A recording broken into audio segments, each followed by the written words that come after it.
Pag-ampo alang sa kalawasan. Amahan nga langit nun, manggiluy-on nga way sama. Ania ako, subling mo hangyo kanimo, alang sa kapasayloan sa akong mga sala.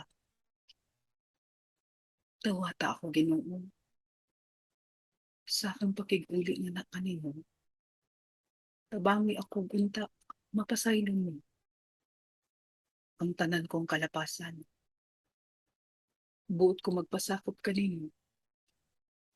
Ug ipangumuyo ko ang akong kaluwasan. Gikan sa kapait, sa kagubot, sa kasamok, nga nasinati dinhi sa kalibutan. Hilabi na gayud ang akong paghandom nga unta nadawat mo ako sa imong gingharian sa panahon sa akong kamatayon. Amahan, giyahi ako ug ubani ako sa tanan kong pagalaktan.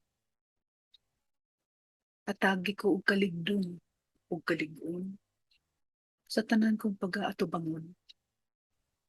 Tabangi ko mo baro sa kamatuoran. Tabangi ko amahan nga madaog ko ang tanang mga hagit nga gipatubang kanako. Kay nasayod ako nga naa ka. Ikapa Ginoo.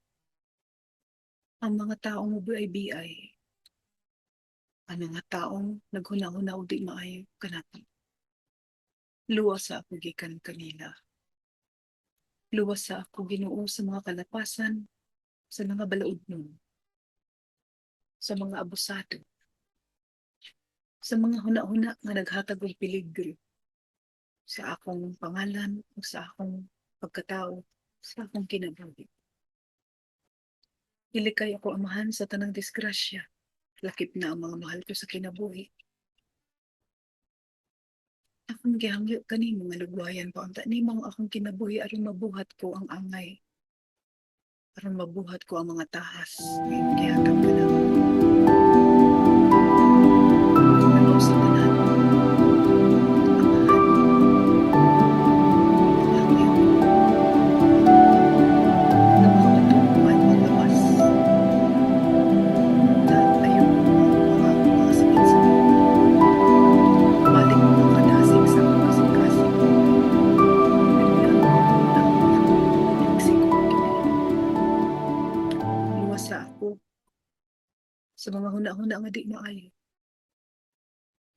Luwas ako sa kangit-ngit nga akong gikahimutangan sa pagkakaroon. Luwas sa ako sa mga adiksyon nga akong ginabuhat. Lakip na usab ang tanang mga naadik, Lord, sa laing-laing matang. Luwas sa kami nga magpabiling kaming matinuuhon ug masaligod nga na kanimo. Hingpit kong gihangyo ang kaluwasan gikan sa mga panulay nga nagpalibot ka namo. Tabangi ako Ginoo. Ug ginaw dunggon mo kining akong mga pag-ampo. Amen.